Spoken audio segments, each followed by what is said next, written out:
तीसरा अध्याय। नारद जी का भगवान विष्णु से उनका रूप मांगना। सूत जी बोले, महर्षियों, नारद जी के चले जाने पर शिव जी की इच्छा से विष्णु भगवान ने एक अद्भुत माया रची। उन्होंने जिस ओर नारद जी जा रहे थे वहाँ एक सुंदर नगर बना दिया।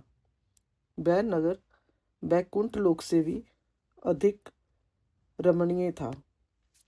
वहाँ बहुत से विहार स्थल थे। उस नगर के राजा का नाम शीलनिधि था। उस राजा की एक बहुत सुंदर कन्या थी। उन्होंने अपनी पुत्री के लिए स्वयंवर का आयोजन किया था। उनकी कन्या का वर्ण करने के लिए उत्सुक बहुत से राजकुमार पधारे थे। वहाँ बहुत चहल पहल थी। इस नगर की शोभा देखते ही नारद जी का मन मोहित हो गया।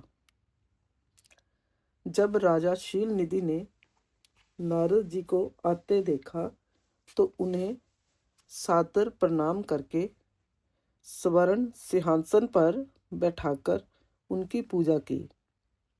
फिर अपनी देव सुंदरी कन्या को बुलाया, जिसने महर्षि के चरणों में प्रणाम किया।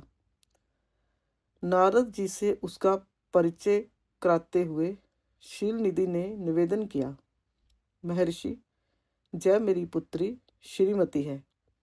इसके स्वयंवर का आयोजन किया गया है। इस कन्या के गुण दोषों को बताने की कृपा कीजिए। राजा के ऐसे वचन सुनकर नारद जी बोले, राजन, आपकी कन्या साक्षात लक्ष्मी है। इसका भावी पति भगवान शिव के समान वैभवशाली, त्रिलोकजयी वीर तथा कामदेव को भी जीतने वाला होगा। ऐसा कहकर नारद मुनि वहां से चल दिए। शिव की माया के कारण वे काम के वशीभूत हो सोचने लगे कि राजकुमारी को कैसे प्राप्त करूं। स्वयंवर में आए सुंदर एवं वैभवशाली राजाओं को छोड़कर भला जय मेरा वर्ण कैसे करेगी। वे सोचने लगे कि नारियों को सौंदर्य बहुत प्रिय होता है। सौंदर्य को देखकर ही श्रीमती मेरा वर्ण कर सकती है। ऐसा विचार कर नारद जी फिर विष्णु लोक में जा पहुंचे और उन्हें राजा शीलनिधि की कन्या के स्वयंवर के बारे में बताया तथा उस कन्या के साथ विवाह करने की इच्छा व्यक्त की। उन्होंने भगवान विष्णु से प्रार्थना की कि वे अपना रूप उन्हें प्रदान करें ताकि श्रीमती उन्हें ही वरे। सूत जी कहते हैं, महर्षियों, नारद मुनि की ऐसी बात सुनकर भगवान मधुसूदन हंस पड़े और भगवान शंकर के प्रभाव का अनुभव करके उन्होंने इस प्रकार उत्तर दिया। भगवान विष्णु बोले, हे नारद, वहाँ आप अवश्य जाइए। मैं आपका हित उसी प्रकार करूँगा जिस प्रकार पीड़ित व्यक्ति का श्रेष्ठ वैद्य करता है, क्योंकि तुम मुझे विशेष प्रिय हो। ऐसा कहकर भगवान विष्णु ने नारद मुनि को वानर का मुख तथा शेष अंगों को अपना मनोरथ रूप प्रदान कर दिया। तब नारद जी अत्यंत प्रसन्न होते हुए अपने को परम सुंदर समझकर शीघ्र ही स्वयंवर में आ गए और उस राज्य सभा में जा बैठे। उस सभा में रुद्रगण ब्राह्मण के रूप में बैठे हुए थे। नारद जी का वानर रूप केवल कन्या और रुद्रगणों को ही दिखाई दे रहा था। बाकी सबको नारद जी का वास्तविक रूप ही दिखाई दे रहा था। नारद जी मन ही मन प्रसन्न होते हुए श्रीमती की प्रतीक्षा करने लगे।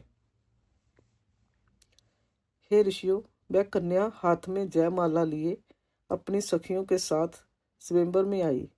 उसके हाथों में सोने की सुंदर माला थी।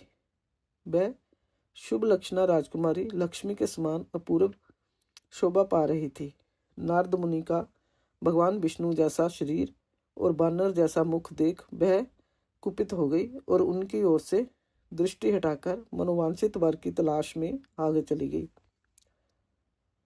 सभा में अपने मनपसंद वर को ना पाकर वह उदास हो गई। उसने किसी के भी गले में वरमाला नहीं डाली।